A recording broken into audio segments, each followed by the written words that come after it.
चंद्रगिरी माँ माथे नवा के हो भक्ति से लगाबो, चंद्र प्रभु प्रभु के जयकारा, चंद्र प्रभु प्रभु के जयकारा। चंद्रगिरी माँ माथे नवा के हो भक्ति से लगाबो, चंद्र प्रभु प्रभु के जयकारा, चंद्र प्रभु प्रभु के जयकारा।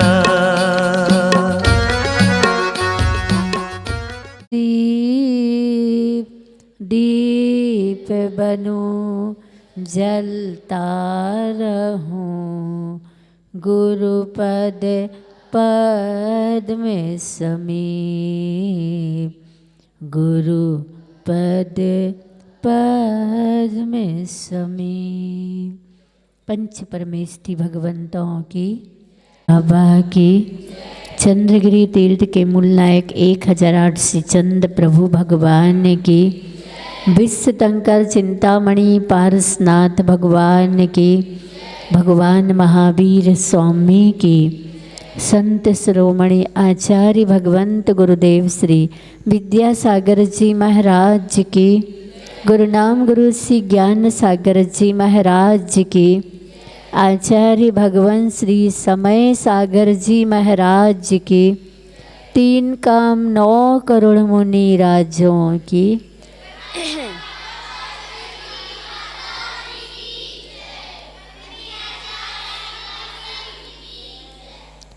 प्यारी प्यारी भव्य आत्माओं, गुरु वर्णम भक्ति निर्झर के गवाक्ष से प्रतिदिन की भांति सुनीति शतक में से आचार्य भगवंत ने तुच्छ भक्त को किस प्रकार से श्रद्धा की आँखों में अवतार लिया भगवान ने।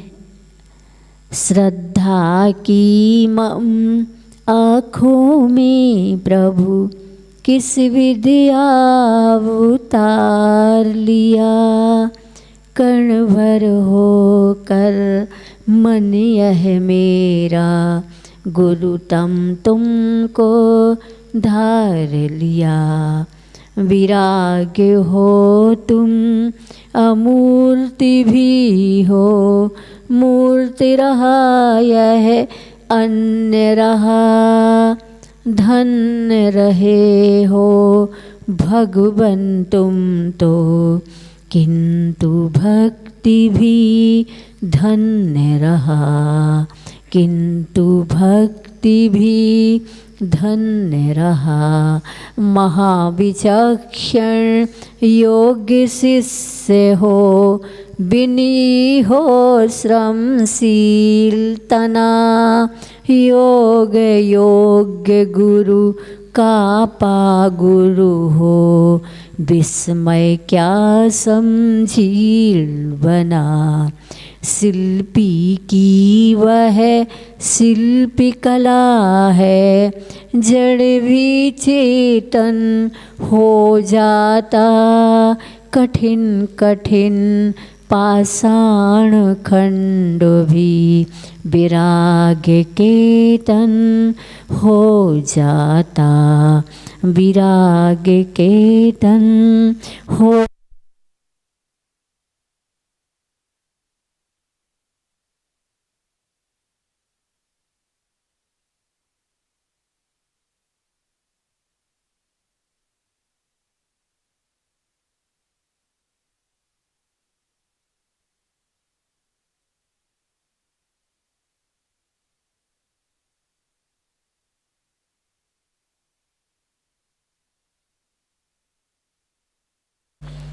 तो आचार्य पद सिर्फ मनाना ही है, लेकिन इस मनाने में मान्यता हमारी श्रद्धा भक्ति और समर्पण से परिपूर्ण हो तो हम महत्व समझ में आ सकता है हम सभी को। प्रसंग आचार्य भगवंत का है। सभी मुनि राजों के बीच में आचार्य भगवंत अद्भुत रूप से प्रशस्त और वीतराग मुद्रा के साथ मंद मुस्कान में विराजमान है। मुनिराजों ने पूछा, ये आशीष जी, जब आप सामायिक पाठ पढ़ते हो तो तस्यास्ति किम पुत्र कलत्र मित्रई के स्थान पर किम गुरु शिष्य प्रपंच ही बोलते हो।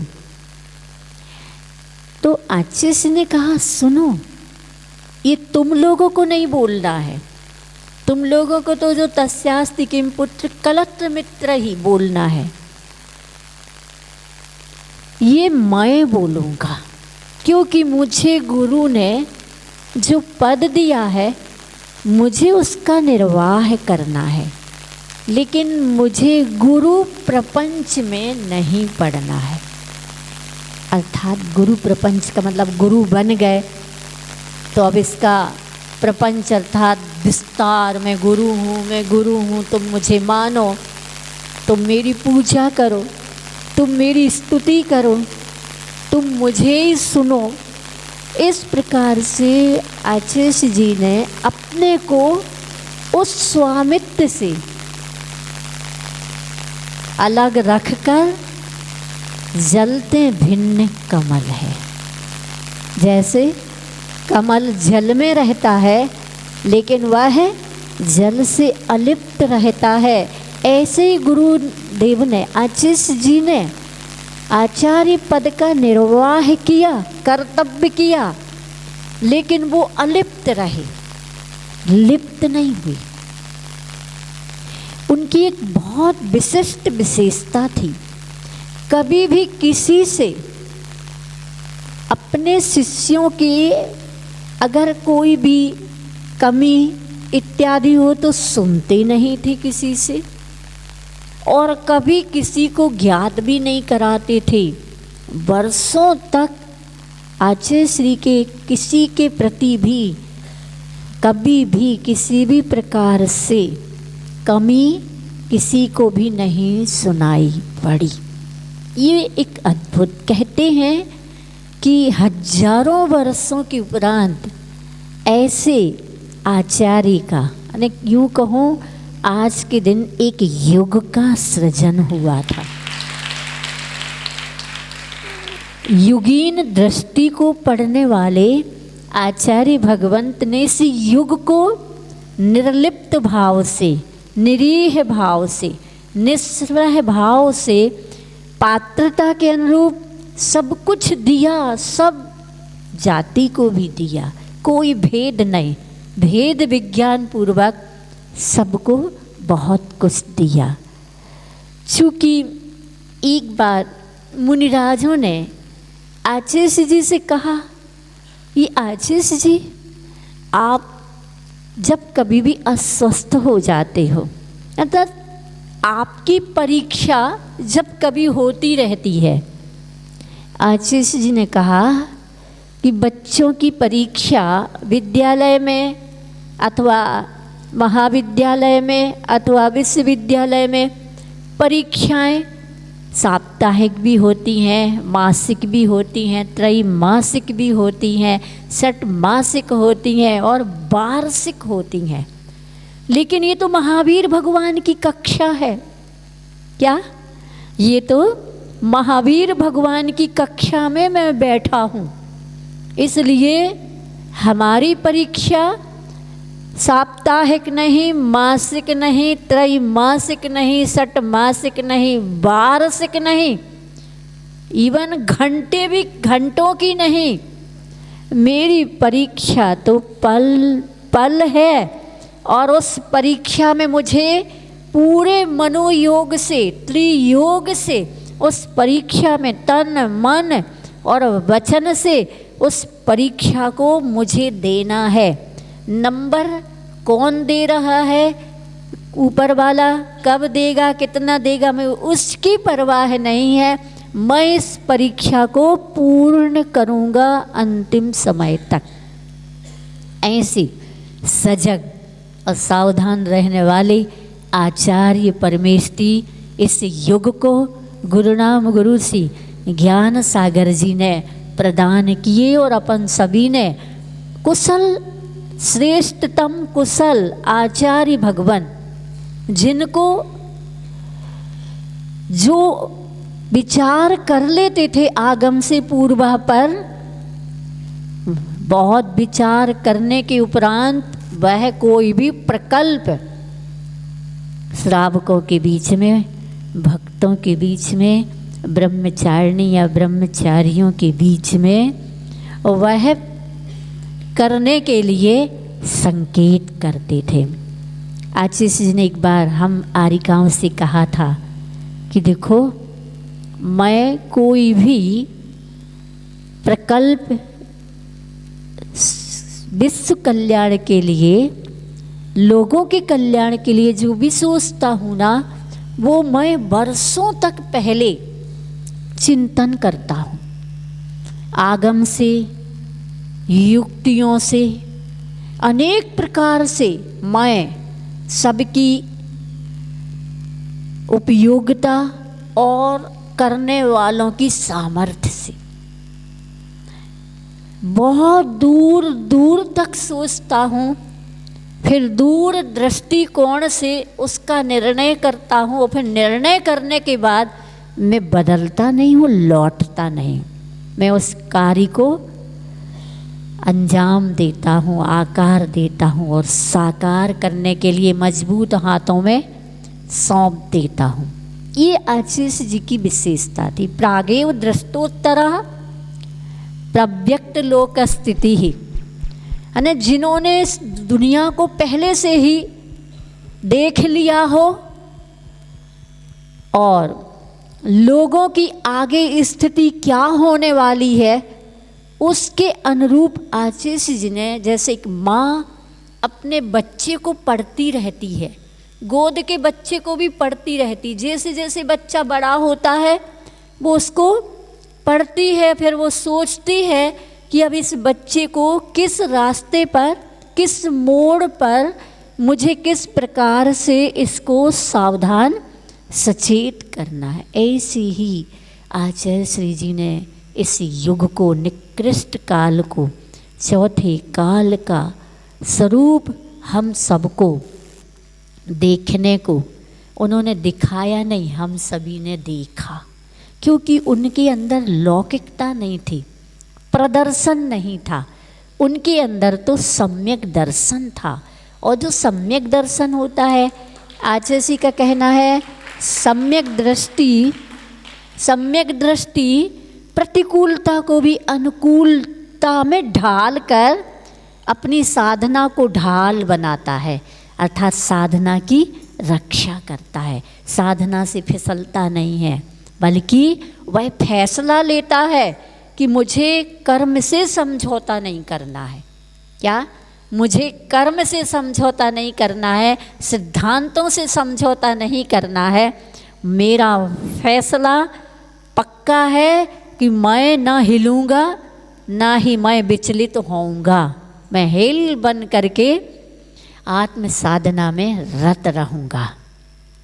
एक बार किसी मुनि महाराज ने आचार्य जी को कहा कि बहुत अच्छा गाय का घी है, इसमें सुनते हैं स्वर्ण के अंश भी होते हैं सोने के, बहुत मूल्यवान है, ये माला माल कर दे तन को भी। तो आचार्य जी कहते हैं कि ये इसका मूल्य हजारों में हो सकता है, लेकिन मेरा मूल्य तो, मेरा सिर तो करोड़ों में एक है। क्या? मेरा सिर मूल्यवान करोड़ों में एक है। आचार्य जी मतलब? आचार्य जी ने कहा, मुनिराज कितने होते हैं? 3 कम 9 करोड़, उनमें से मैं एक हूँ। क्या? 3 कम 9 करोड़ मुनिराज होते ना, उनमें से मैं एक हूँ, तो मेरा मूल्यवान सिर हुआ कि नहीं?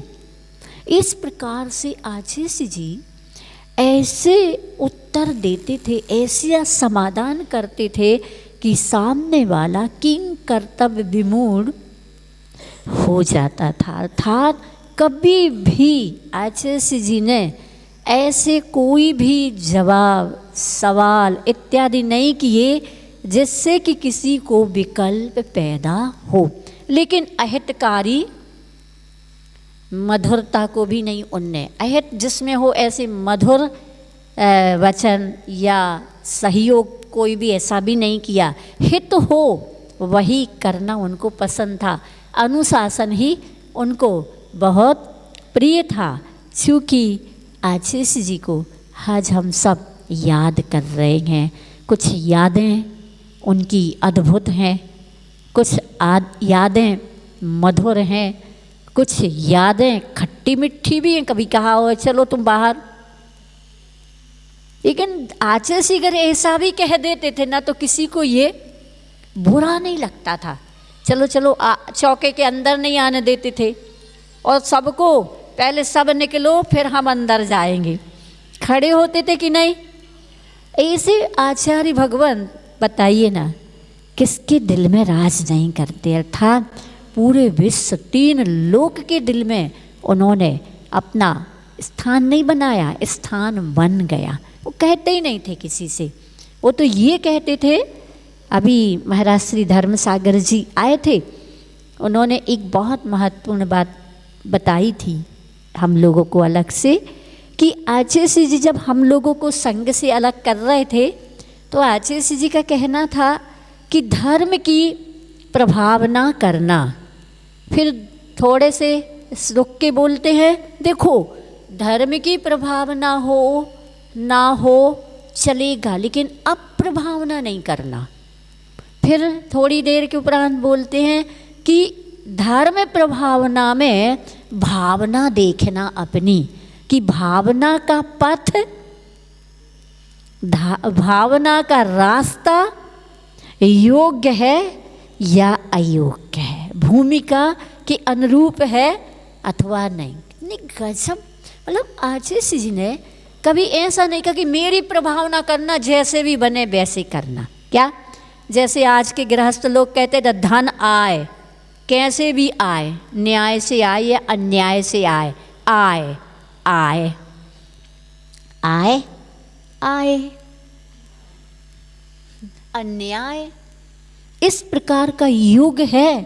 लेकिन युगीन दृष्टिकोण देने वाले आचार्य भगवंत ने एक बार, मैं जो कहता हूँ तुम लोगों को कभी कभी अच्छा नहीं लगता होगा, क्या ऐसा कहा, हम जो आप लोगों को कहते हैं जनसंपर्क नहीं करना, शिथिलाचार का प्रवर्तन नहीं होना चाहिए, लौकिकता में नहीं पड़ना, दीवाल की ओर मुख करके अरहंत सिद्ध अथवा भेद विज्ञान अथवा तत्व चिंतन करना, ज़्यादा तत्व चिंतन तत्व चर्चा भी नहीं करना, लेकिन तत्व में विचरण करना, ये चीज़ें सब तुम लोगों को लगती होगी, एकदम ऐसा लगता होगा कि ये मतलब बस ऐसा ही हमेशा हम लोगों को कहते रहते हैं। याद रखना, आज कहने वाले हैं कोई भी, आज कहने वाले हैं, मैं भी कह रहा हूँ, और प्रतिभा स्थली को कहा मैं भी कह रहा हूँ, आरिका भी तुम्हें बता रही है, एक समय ऐसा होगा कोई किसी को कुछ कहने वाला भी नहीं मिलेगा, तरस जाओगे। इसलिए जब भी जो कुछ भी कहा जाता है उसको ध्यान से सुनो और समझो। युग इतना विपरीत आने वाला है भविष्य की गोद में, अगर आप लोग संभल गए, अपने मनोयोग को संभाल लिया ना तो बहुत अच्छा होगा, अन्यथा तूफान का युग आएगा। इसलिए बहुत अच्छे से गुरु को सुनो, जिनवाणी को पढ़ो, और जो गुरु वर्णम उन वचनों को हमेशा हमेशा याद रखो।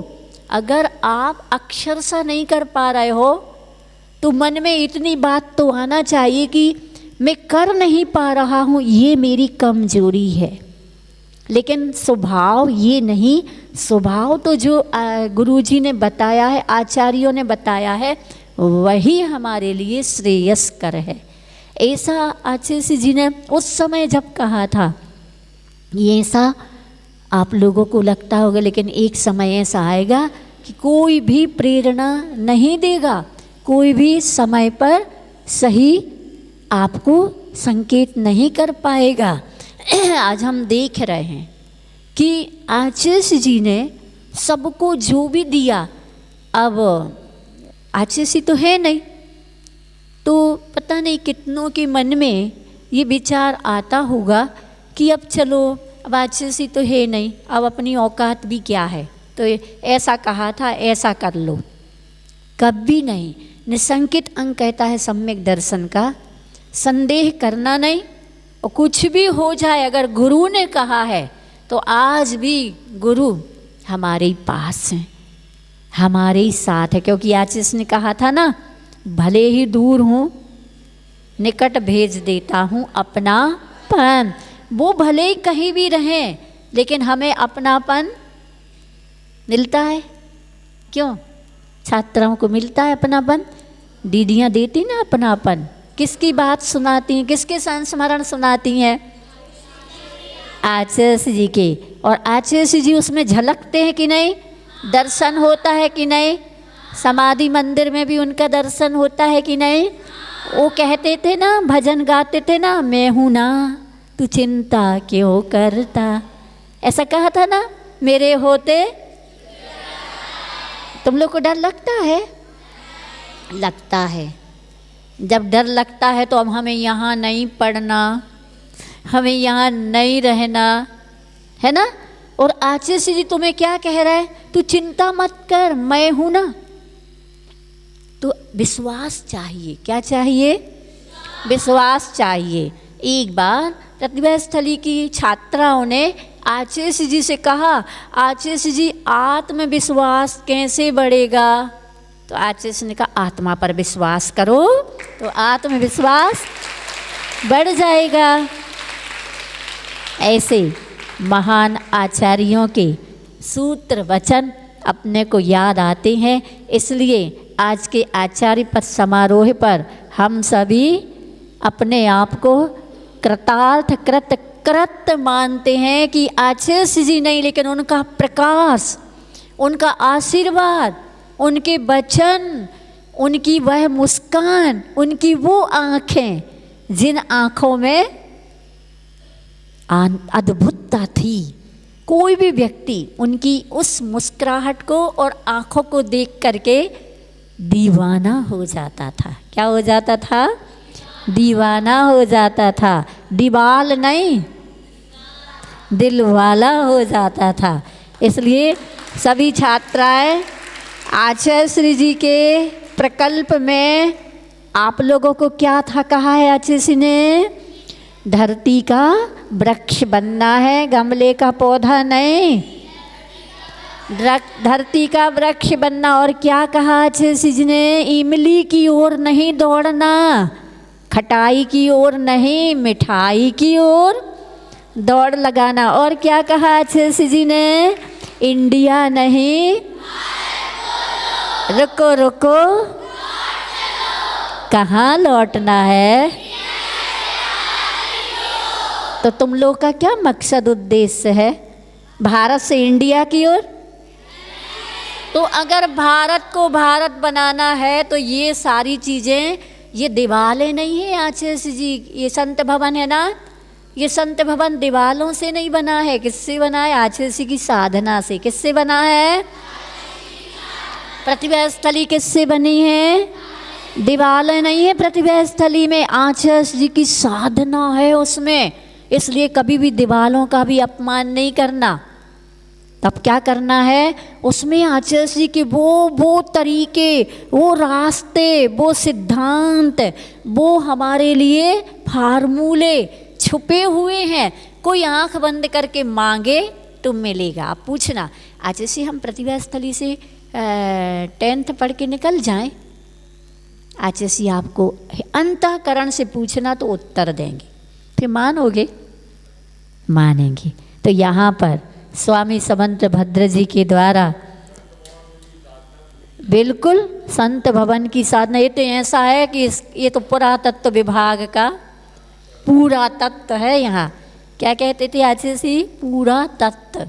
पुरातत्व ने दीवालों का नाम पुरातत्व नहीं, उसमें जो साधना की हुई ऊर्जा, शक्ति मस्ती, विशुद्धि पूरी भरी है। यहाँ से कुछ भी ले सकते हो, जितना चाहो उतना ले सकते हो। इसलिए अपन को कहाँ रहना है? प्रतिभा स्थली। और कहाँ कहाँ आना है? जहाँ जहाँ आचार्य जी ने साधना की है वहाँ वहाँ। हाँ, कल संलेखना समाधि मरण का लक्षण 122वां श्लोक और 77 प्रश्न। आज संलेखना की आवश्यकता क्या पड़ती है?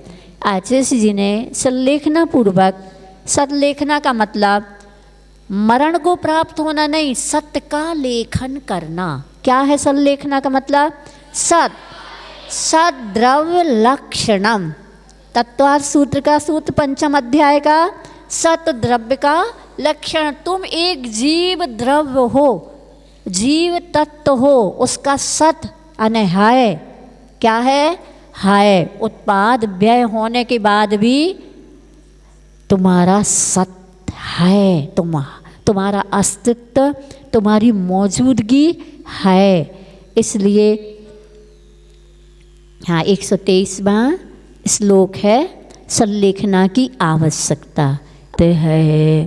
फैला फैला कर पंखों को पंछी नभ में उड़ता हो, किंतु कभी ना दिखा किसी को एक पंख से उड़ता हो। वस्तु सामान्य विशेषात्मक है। सामान्य में द्रव्य ग्रहण किया जाता है और विशेष में पर्याय ग्रहण की जाती है। प्रभु के दोनों उपयोग में दर्शनोपयोग और ज्ञानोपयोग एक साथ झलकता है। छदमस्त को पहले दर्शनोपयोग होता है, फिर ज्ञानोपयोग होता है। आचार्य भगवान का कहना है कि आसमान में पक्षी उड़ता है, दोनों पंखों से उड़ता है। कभी एक पंख से उड़ता हुआ विकलांग नहीं देखा जाता।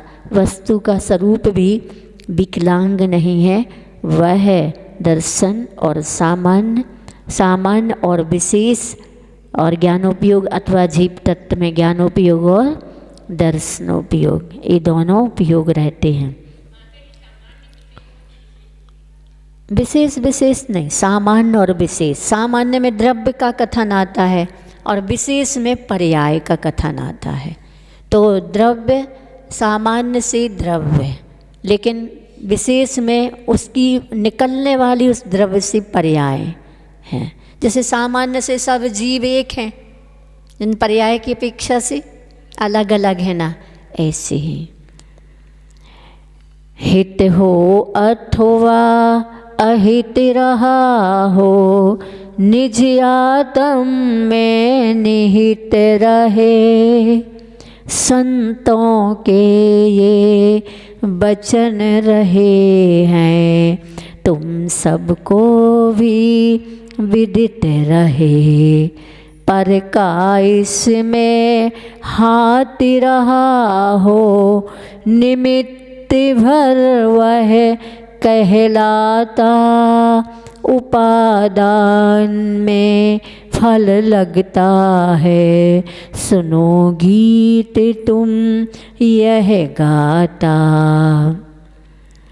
हित अथवा अहित दोनों निज आत्म में निहित रहे। आत्मा में ही हित है और अहित है। संतों के ये वचन रहे हैं, तुम सबको भी विदित रहे। पर का इसमें हाथ रहा हो, अगर पर के कारण हित हुआ है अथवा पर के कारण अहित है तो निमित्त मात्र है। उपादान में कार्य देखा जाता है, फल की अनुभूति देखी जाती है। ये बात अलग है कि किसान ने बीज बोया है खेत में, लेकिन किसान में फसल नहीं आएगी, खेत में फसल आई। बीज बोया है तो बीज उपादान है और निमित्त किसान भी है, खाद पानी भी है, प्रकाश भी है, मिट्टी भी है, सब ये निमित्त है। लेकिन मिट्टी फसल नहीं बनती। हाँ, प्रेरक निमित्त उदासीन, धर्म द्रव्य अधर्म द्रव्य ये उदासीन निमित्त हैं। गुरु माता पिता और भी लोग प्रेरक निमित्त बनते। प्रकृति भी प्रेरणा देती है, लेकिन प्रकृति प्रेरणा देती है उसको सुनने वाला ज्ञानी होता है, बल्कि लोग हमें प्रेरणा देते हैं अच्छे कार्यों में भी और बुरे कार्यों में। गुरु वर्णम के गवाक्ष से संस्मरण है, सिद्धवर कूट में चतुर्विद संघ आशीष जी ने गर्मी ठंडी महावीर जयंती के पहले से ही वहाँ पर सबको बुलाया और चर्चा दी। आचार्य जी ने कौतूहल करते हुए कहा कि पूछा गुरु कौन से निमित्त हैं, उदासीन या प्रेरक? तो सबने कहा प्रेरक। इसलिए आचार्य ने बाद में कहा हंसते हुए, ध्यान रखना गुरु प्रेरक प्रेरणा देते हैं ना कि पेरते हैं। लोगों को जिनके मन की अनुकूल नहीं लगता है तो उनको लगता है कि गुरु परेशान कर रहे हैं, हम हर बात तो नहीं मान सकते। नहीं, आपको आंख बंद करके हर बात माननी। हमें आता है नहीं आता, लेकिन फिर भी हमें प्रारंभ करना है। नहीं आएगा तो तू समर्पण भाव से चल तो सही, गुरु है ना आपके पास, आपके साथ सब हो जाएगा, बिगड़ता काम भी बन जाएगा। लेकिन हम लोग ठहरे अपने ज्ञान के, कहते ना कि अध भरी गगरी छलक जाए भरी गगरिया चुप्पी जाए। अध भरी गगरिया है, छलकती है, हम छलकते हैं तो हम अच्छों को भी मुख्यता ना दे करके गौण कर जाते हैं। इसलिए अच्छे से एक हाइकू भी लिखा है, आज्ञा मनोनुकूल नहीं हो सकती। क्या?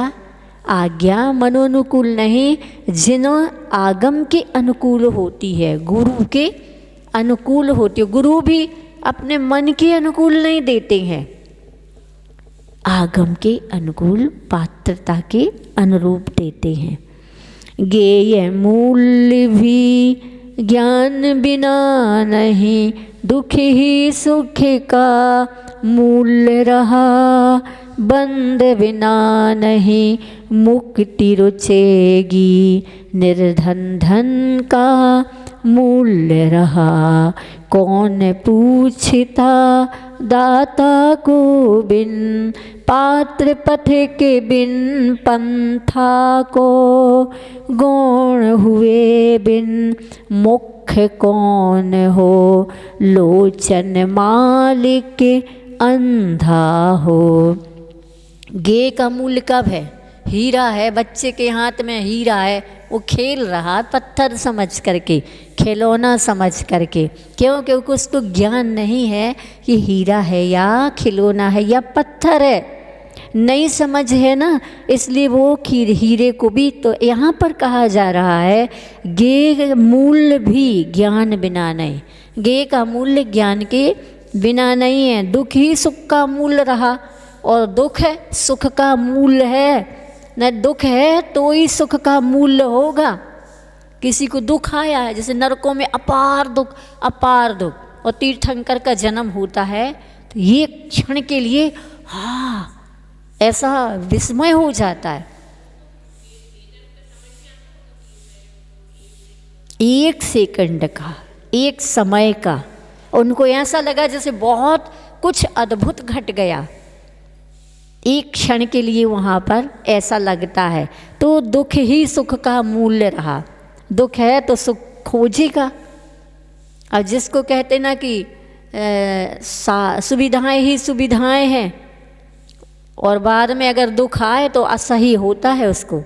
इसलिए नीतिकारों ने कहा है पहले दुख हो बाद में सुख हो तो ठीक है, पहले सुख मिल जाए बाद में दुख झेला नहीं जाता, मुश्किल हो जाता है। फिर तो इंसान खुदकुशी ही करता है, जीना की इच्छा भी नहीं रखता।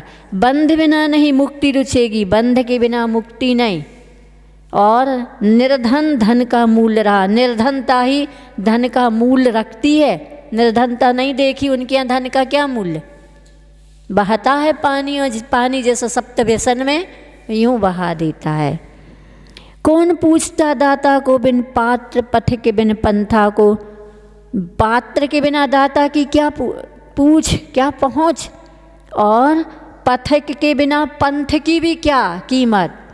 गौण हुए बिन मुख कौन हो, लोचन मालिक अंधा हो। बिना गौण के मुख्यता, बिना गौण और मुख्य के भी कौन है, यानी वस्तु सामान्य विशेषात्मक है। अगर विशेष को कथन करना है तो सामान्य को गौण करना होगा, और सामान्य का कथन है तो मुख्य को, विशेष को गौण करना होता। पर्याय का वर्णन चलेगा तो द्रव्य और पर्याय मिला के कथन नहीं कर सकते। आत्मा शुद्ध निश्चय से, सभी की आत्मा शुद्ध है तो भटक काहे रहे हो, सिद्ध सलाह में बैठना चाहिए। तो ये कथन पद्धति है। निश्चय में शुद्ध निश्चय नय से सो एक इंद्रिय सो सिद्ध भगवान एक है, ये कथन है निश्चय नय का, सामान्य से कथन है। लेकिन विशेष कथन में पर्यायों का कथन होगा। सिद्ध भगवान की पर्याय स्वभाव व्यंजन पर्याय है, और संसारी जीव की वन अरहंत भगवान की भी विभाव व्यंजन पर्याय है। सिद्ध भगवान और अरहंत भगवान का केवल ज्ञान स्वभाव गुण पर्याय अर्थ पर्याय है, और अपन सबकी छदमस्त की विभाव अर्थ पर्याय। गुणों की भी, गुण की अर्थ पर्याय होती है और द्रव्य की व्यंजन पर्याय होती है। इस प्रकार से लोचन मालिक अंधा हो, गौण हुए बिन मुख कौन हो। अब जिसके का मालिक अंधा हो उसको गौण और मुख्य का ज्ञान ही नहीं है, लोचन है ही नहीं, आँखें है ही नहीं। इस प्रकार से नहीं, जिसका ज्ञान नहीं है, ज्ञान से अंधा हो, उसको इस वस्तु स्वरूप का ज्ञान होता नहीं है। तो जिनको वस्तु स्वरूप का ज्ञान प्रकट हो जाता है वह अपने जीवन काल की प्रत्येक श्वास को कैसा जीता है, सावधानी के साथ सावधानी रखता है, राग देश से बचाता है, कर्तृत्व भोक्तृत्व स्वामित्व से भी बचाता है। और अगर अणुव्रत गुणव्रत और शिक्षा व्रत अगर इसने संकल्प पूर्वक ग्रहण कर लिया है तो 13वां व्रत स्वामी समंत्र भद्र आचार्य रत्नकरंडक श्रावकाचार में संलेखना अधिकार में संलेखना समाधि मरण का लक्षण बतलाते हैं। 12 व्रतों का पालन कर रहा है, लेकिन 13वें व्रत की प्रत्येक पल साधना करता है। कैसी साधना करता है? कितने भी निमित्त मिलेंगे वो अपने को कसाय से मुक्त रखेगा। कैसे भी निमित्त मिल जाए, बड़े बड़े प्रतिकूल निमित्त मिल जाए, तो भी वो समय कर्म सिद्धांत का चिंतन करेंगे। कैसा चिंतन करेंगे? देखो ये समय पाप का है, इसमें हमें धैर्य रखना है, क्योंकि शाश्वत नियम है, रात आई है धैर्य रखो, दिन भी होगा। ऐसा हुआ कभी रात ही रात हो, दिन ही दिन हो? नहीं, रात के बाद दिन, दिन के बाद रात, रात के बाद दिन। इस प्रकार चक्र चल रहा है मध्यलोक का। कहाँ का चक्र है ये?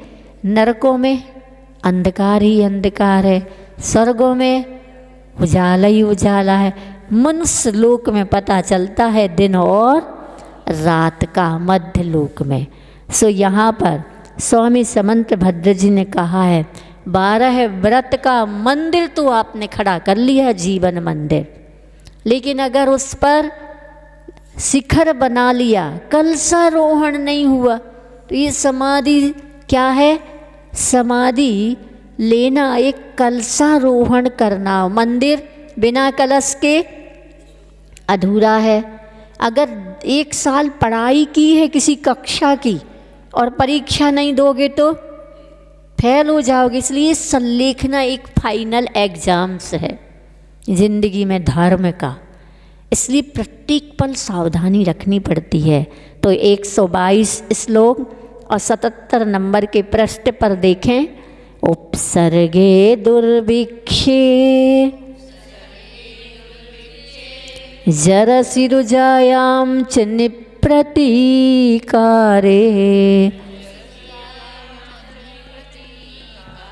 धर्माय तनु विमोचन माहु सल्लेखना मारियाः।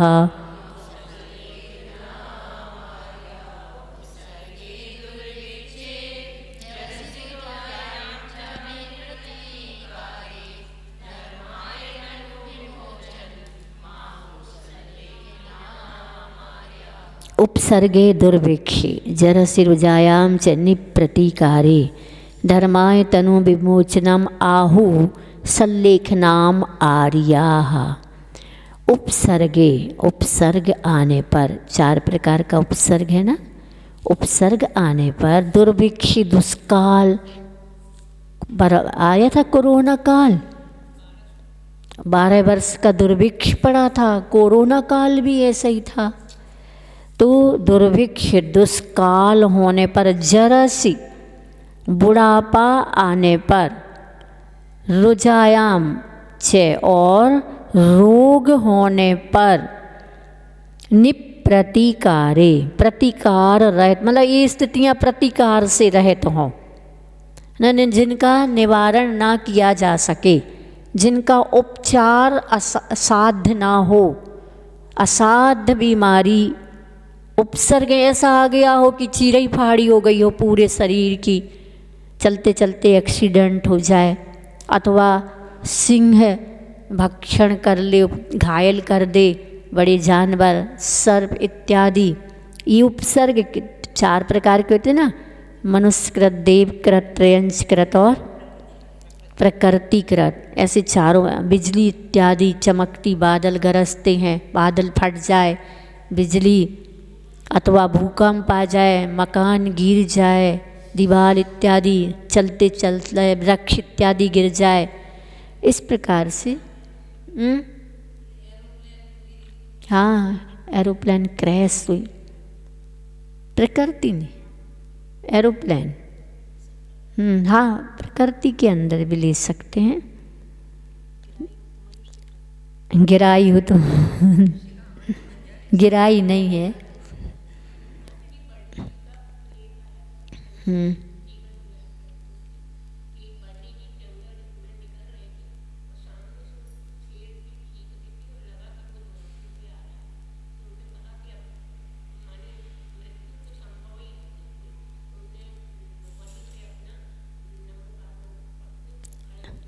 ऐसा बिल्कुल। धर्म का तो ऐसे वर्णे जी का तो अपने आप में एक बहुत गहरा अध्यात्म था। इसलिए आचार्य जी से जब मुनिराजों ने कहा अगर जंगल में है और कोई ऐसा भयंकर उपसर्ग आ जाए तो हमें क्या करना चाहिए? करना तुम्हें क्या है? करना तो उसको है। तुम तो कर महाव्रत ग्रहण करके कायु सर्ग मुद्रा में खड़े हो जाओ, और क्या करेगा तो वो।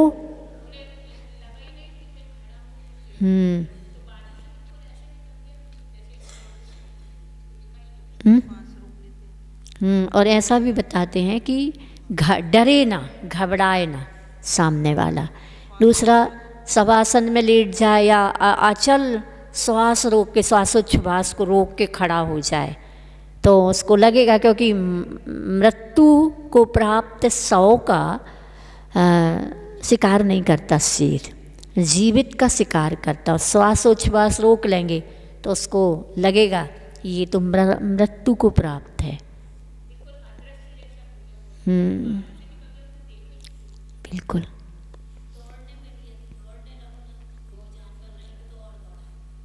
शेर तो एक ही छलांग लगाएगा और झपट्टे से तुम्हें झपट। सुकौशल को मोह के कारण माँ सिंहनी बनी। हाँ, ऐसा ही तो हुआ है ना। कोई घटना बता रही थी बहनें, वो इतने आते ना पर्यटन स्थलों में, और ऐसे खुले वाहन उसमें बैठी थी एक लड़की, और उसके पास शेर एकदम आ गया। तो वो थोड़ी डरी, तो उनके लोग कह रहे थे कि तू बिल्कुल डर मत। लेकिन जैसे उसने थोड़ी सी गर्जना ऐसा कहा तो वो एकदम डर गई। शेर ने तुरंत गला पकड़ा और लेके चला गया। ऐसे ही है, शेर डरे ना, निर्भीकता से खड़े हो जाए। अब जिनकी आ जाती उनको डर भी, अब इतना बड़ा शेर खड़ा है।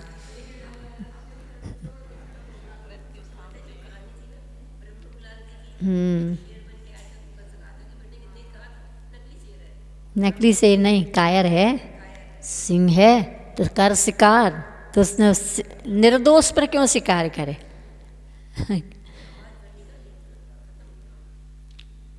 हाँ, तो ये उपसर्ग में, दुर्भिक्ष में, जिसका ना उपसर्ग दूर किया जा सके, दुर्भिक्ष दुष्काल को भी नहीं टाला जा सके। जोरासी बुढ़ापा आ जाए तो सवाल ही नहीं उठता। बुढ़ापा ऐसा आ गया, अब हाथ पैर शिथिल हो गए, रुझायाम और रोग होने पर। आचार्य जी का हम लोगों को एक बार कहना रहा, मतलब गुरु वर्णम की संदर्भ में, कि आचार्य से पूछा था कि मतलब गण पोषण काल के बाद और कौन सा काल होता है संलेखना और गण पोषण काल के बीच में। तो आत्म संस्कार काल होता है। हमने पूछा था कि ये आत्म संस्कार काल कितने वर्ष के लिए होता है। तो आचार्य का कहना था 20-25 साल तक के लिए भी हो सकता है। हमने पूछा कि आचार्य जी इस आत्म संस्कार काल में क्या करते हैं साधक। तो आचार्य का कहना था कि अगर उनका संग हो तो वो संग को छोड़ देते हैं। जैसे घर में बड़े बूढ़े होते ना, और बच्चे उनके योग हो जाते तो चाबी उनके हाथ में थमा देते हैं। लेकिन कभी कोई ऐसी समस्या आ गई जिसका निवारण वो नहीं कर पा रहा है, तो बहुत संक्षेप में निर्देश दे देते हैं कभी कभार गण पोषण काल में। फिर उसके बाद आता है संलेखना काल। लेकिन इस गण पोषण आत्म संस्कार काल में संकेत ऐसे ही देते कभी कभार, और अपनी आत्म साधना में रहते हैं। कर्तृत्व भोक्तृत्व स्वामित्व बुद्धि से तो पहले ही अतीत थे, लेकिन अब मेरा संग ऐसा भाव नहीं रह जाता, या मैं इनको उपदेश दूं या शिक्षा दूं, ये भी नहीं रहता है। बहुत बार आग्रह करने पर एक आध बार उनके योग बता देते हैं। ये आत्म संस्कार काल है। इस बीच अगर रोग आदि आ जाता है तो संलेखनाम आर्या, वो संलेखना को ग्रहण कर लेते। किस लिए? धर्माय, धर्म के लिए। तनु विमोचनम आहु, शरीर के छोड़ने को संलेखना, हाँ संलेखना आहु कहते हैं। आहु कहते कौन? आर्या गणधरादिक देव। मुख्यतः आचार्य ने हम लोगों को कहा, जिस समय से हमने व्रत ग्रहण किया अथवा महाव्रत ग्रहण किया अथवा प्रतिमाएं ग्रहण की, उसी समय से कसाय संलेखना प्रारंभ हो जाती। अब करना चाहिए, ना करें ये हमारी आलसपना है, गलती है, ये हमारा एक कहना चाहिए स्वच्छंदपना है। आचार्य ने हम लोगों को 92 में दीक्षा हुई थी। 94 में हम लोग को पुनः जबलपुर में मिले थे, चातुर्मास के जस्ट जबलपुर नहीं, यहाँ नरसिंहपुर में। उसके ऊपर आचार्य ने हम लोगों को एक ही बात कही थी, अपने आज से तुम लोगों को संलेखना, कसाय संलेखना का व्रत ग्रहण करना। हम लोग बहुत कठिन है आचार्य जी, कसाय संलेखना को कैसे ग्रहण कर, कसाय ना हो इसको तो बहुत कोशिश करेंगे। आचार्य का नहीं, व्रत से ही ये प्रारंभ होना चाहिए। कम से कम अपनी भूमिका के अनुसार अनंतानुबंधी जन्य और अप्रत्याख्यानावरण जन्य कसाय तो आए ना, और प्रत्याख्यान जन्य भी अगर आए तो बहुत मतलब टाली ना जा सके तो बहुत कम समय के लिए और एकदम तीव्रता को लेके ना आए, इतना प्रयास हम कर सकते हैं। इसी का नाम तो संयमी है। संयमी और क्या करता है, एक बार खाना खाने का ही अकेले संयम पालन नहीं करता है, वह एक बार खा लेता उसके बाद खाने की बात भी नहीं करता, स्मरण भी नहीं करता है। त्याग करने के बाद तो मन में कल क्या होगा क्या है ये भी नहीं सोचता है। इसलिए कसाय संलेखना महत्वपूर्ण है। काय तो क्रस हो ही जाएगी, लेकिन कसाय क्रस नहीं हुई तो काय क्रस संकल्प पूर्वक कर भी लिया, इसका क्या मतलब।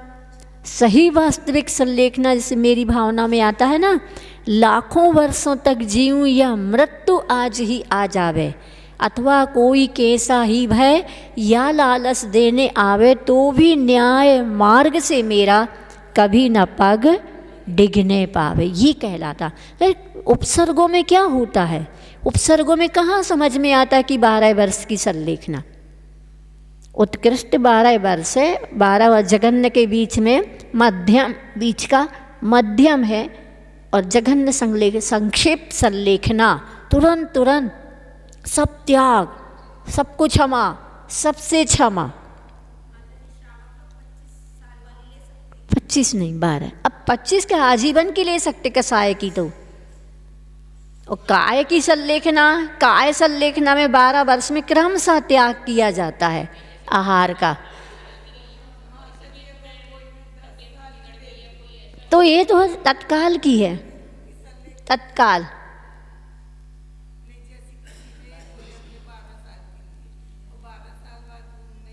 तो इसका क्रम है भोजन का, पहले रसों का त्याग, अनाज का त्याग, सब्जियों का त्याग, इसका नियम है ना कितने साल में क्या क्या त्याग करके, और अंतिम वर्ष में आप पानी पर आ जाइए, छाछ और पानी पर,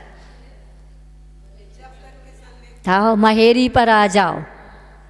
तो ऐसी होती है ना, कोई 12 वर्ष तक अच्छे से खा पी रहा है, आयु कर्म बहुत बड़ा है, तो वो आयु कर्म के लिए तो 9 कर्म है भोजन। हाँ देख के ही देते, हाँ कर पाओगे कि नहीं ऐसा भी देते।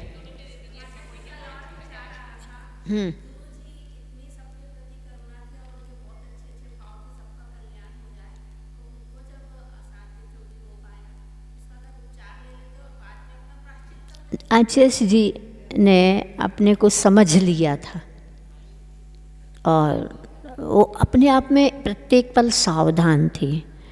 डॉक्टर इतना ही कह रहा था कि बस जो एक स्वेलिंग आ गई है उसको हम छोटा सा वो एक चीरा लगा देंगे, पर आचार्य ने कह दिया नहीं। उन्होंने कहा आप या दूध का कल्प कर लीजिए, 10-15 दिन का। आचार्य ने कहा नहीं, दूध का त्याग है उसका भी कल्प नहीं करेंगे।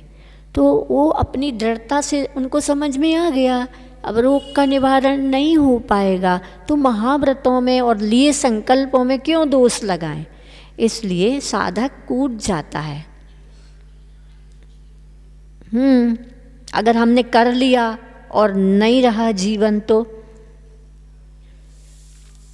ये कि एक ऐसा था कि जब शरीर उम्र हो जाती है ना, तो चलते आते जाते विहार इत्यादि करने में पित्ताशय की जो नली होती है ना, वो पैनक्रियाज से जो जुड़ी होती है, उससे जो पित्त है आंतों में जाना चाहिए वो आंतों में नहीं जा रहा था, वो स्वेलिंग आ गई थी उसमें, इसलिए पित्त का, इसलिए वो पीलिया इत्यादि जैसा लग रहा था, खुजली भी आ रही थी। हाँ वो पीलिया वो ए वाली थी।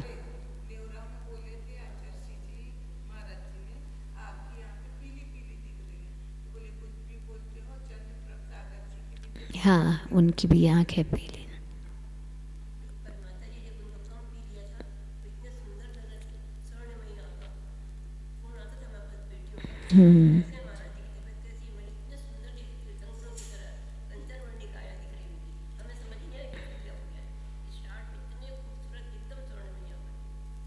हाँ जब वैद्यों ने और आचार्य को तो उन्होंने कूद गए। तो पहले से भक्त प्रत्याख्यान तो उनका मुझे लगता है कि जब आचार्य जी ने अब संग को कम कर दिया तब से। वो तो कह रहे थे, मेरा तो विनोद जी भिंड ने पूछा था ना। हाँ चंद्र प्रभ सागर।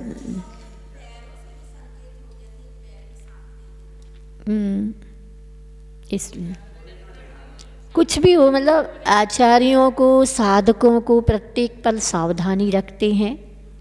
और आचार्य जी को जब ये लगा तो उन्होंने फिर उपवास के ही साथ उन्होंने उठे ही नहीं फिर, क्योंकि उनको क्रस हो रहा था शरीर, तो उनको समझ में आ रहा था कि ये क्रस होता चला जा रहा है।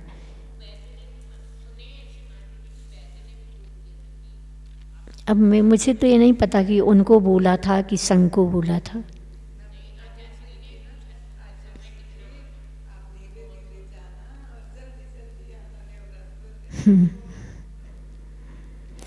अटल उपसर्ग दुर्भिक्ष बुढ़ापा तथा असाध रोग की विषम स्थिति में रत्नत्र रूप धर्म परिपालन के लिए कसाय को क्रस करते हुए शरीर का त्याग करना शल्लेखना है। इस प्रकार से बोली भगवान महावीर स्वामी की, संत श्रोमणी आचार्य भगवंत गुरुदेव श्री विद्यासागर जी महाराज जी की, गुरुनाम गुरु श्री ज्ञान सागर जी महाराज जी की, आचार्य भगवान श्री समय सागर जी महाराज जी की, 3 कम 9 करोड़ मुनि राज्यों की, जा वाणी के ज्ञान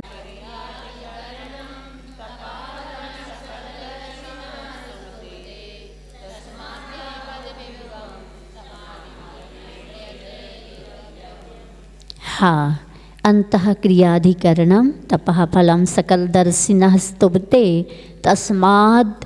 तस्मात् यावद विभवम समाधि मरणे प्रयति तव्यम। अंतः क्रियाधिकरणम अर्थात अंत समय समाधि मरण स्वरूप संलेखना को तपः फलम, तप का फल कहते हैं, स्तुभते कहते हैं। क्या? तस्मात् यावद विभवम, इसलिए यावद विभवम यथाशक्ति समाधि मरणे, समाधि मरण के विषय में प्रयतितव्यम, प्रयत्न करना चाहिए। नीव की सफलता कला से आरंभ की गरिमा सफल उपसंहार है, अतः जीवन के अवसान काल को अधिक संभालना चाहिए। तपश्चर्या का फल अंत क्रिया पर अवलंबित है, अतः संलेखना के यथाशक्ति निर्विघ्न अनुष्ठान में प्रयत्नशील होना चाहिए। जिस प्रकार बच्चे 1 वर्ष तक उस कक्षा में पढ़ते हैं और अगर परीक्षा में ना बैठे तो फल मिलेगा क्या? रिजल्ट आएगा? पास हो जाओगे कि फेल? उसी कक्षा में रहोगे फिर। ऐसे ही साधना जो करते हैं, तप जो करते हैं, उसका फल अंत में संलेखना पूर्वक अगर मरण हुआ है तो सफलता है, अन्यथा विफलता हाथ में लगती है। संलेखना समाधि मरण की विधि। स्नेहम वैरम संगम परिग्रहम चापहाय शुद्ध मनाः स्वजनम परिजनमपि च क्षान्त्वा क्षम्येत प्रियैर्वचनैः।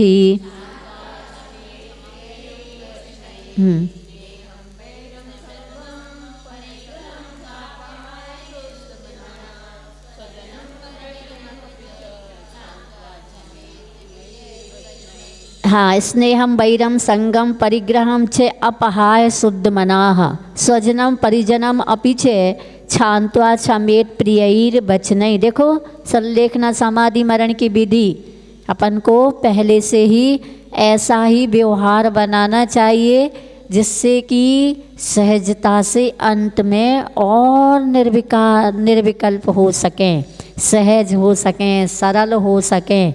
क्योंकि विकृति, क्रोध, मान, माया या लोभ की विकृति हमारे साथ कब होती? जब हमारा व्यवहार जो अपेक्षा रखता है उसकी पूर्ति नहीं होती तो हम अपोजिट में हो जाते हैं। तो यहाँ कहा जा रहा है कि स्नेहम वैरम संगम परिग्रहम, स्नेह अर्थात राग को, वैरम अर्थात वैर को, संगम अर्थात ममत्व भाव को, परिग्रहम और परिग्रहम परिग्रह को अपहाय छोड़कर शुद्ध मना स्वच्छ हृदय होता हुआ, हाँ, स्वजनम परिजनम अपीछे, स्वजन अर्थात हाँ स्वजन अपने कुटुंबी जन, और परिजन माने परिकर के लोगों को, क्षांत्वा क्षमा कराकर, क्षमयेत स्वयं क्षमा करें, कैसे? प्रिय ही वचन ही मधुर वचनों से, ऐसा नहीं अब क्षमा कर दियो, अब मांगने तो पड़ है, ऐसा लिखना ली है ना, सामने वाला भी मधुर वचनों से, हाँ हाँ कोई बात नहीं, तुम बिल्कुल मन में सल्ले नहीं रखना, अब ये तुम उस परीक्षा में सम्मिलित हो रहे हो जहाँ जरा सी भी असावधानी नहीं चलेगी। चलेगी असावधानी? क्यों? उत्तर के ऑप्शन देते हैं उसमें असावधानी चलेगी। कोई प्रश्न है और प्रश्न में ऑप्शन देते इसका उत्तर दो तो असावधानी चलेगी, कुछ भी टिक लगा दो पास हो जाएंगे, किसी में भी टिक लगा दो।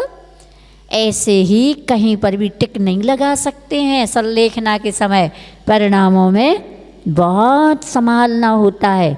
समाधि मरण करने वाला व्यक्ति उपकारक वस्तु से राग, अनुपकारक वस्तु से देश, स्त्री पुत्र आदि से ममता का संबंध, रिश्ते और बाह्य अभ्यंतर परिग्रह को छोड़कर शुद्ध मन होकर प्रिय वचनों से अपने कुटुंबियों और नौकरों आदि से अपने दोषों की क्षमा करावें तथा आप भी उनके अपराधों को क्षमा करें। इस प्रकार से संलेखना विधि यहाँ पर ज्ञात कराए। बोले भगवान महावीर स्वामी की, संत श्रोमणी आचार्य भगवंत गुरुदेव श्री विद्यासागर जी महाराज जी की, गुरुनाम गुरु श्री ज्ञान सागर जी महाराज जी की, आचार्य भगवान श्री समय सागर जी महाराज जी की, 3 काम 9 करोड़ मुनि राज्यों की जावा।